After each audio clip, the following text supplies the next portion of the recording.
హిందూగా జీవించాలంటే పన్ను కట్టాల్సిన సమయం. ఈ దేశ శ్రమ బాద్షా అర్జున్ పాదాల దాస్ కింద నలిగిపోతున్న సమయం. లాంటోడు ప్రకృతి మళ్ళీ పురుగు తిరిగి పోసుకుంటున్న వచ్చాడంటే సమయం. వాడు వాయిస్ భలే ఉంటది, మంచి ఫేస్ వాయిస్. ఎనిమిదో వాడు బయలుదేరి చరిత్ర సింహాసనమా మరణ శాసనం. మస్తు సెట్ అవుతుండు విలన్ రోల్స్ కి. కోహినూర్ దాన్ని కొట్టి తీసుకురావడానికి తిరుగులేని రామబాణం కావాలి. ఇప్పుడు పులుల్ని అరే అమ్మా, భలే ఉంది. వినాలి. నేను రాకూడదని వీరములు చెప్పింది వినాలి.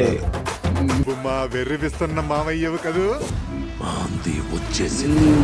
జ్యోతి కృష్ణ ఆంది ఆంది తుఫాన్ ఆయా. ఈసారి పోస్ట్పోన్ అవ్వకుండా ఉండాలని చెప్పి ఆ దేవుడికి మొక్కోండి నాయన. ఎన్నిసార్లు పోస్ట్పోన్ అయింది అమ్మ జీవితం. ఫుల్ వీడియో కింద చేసి పెట్టాం, ఎవరైనా చెక్అవుట్ చేయకపోతే చెక్అవుట్ చేయండి.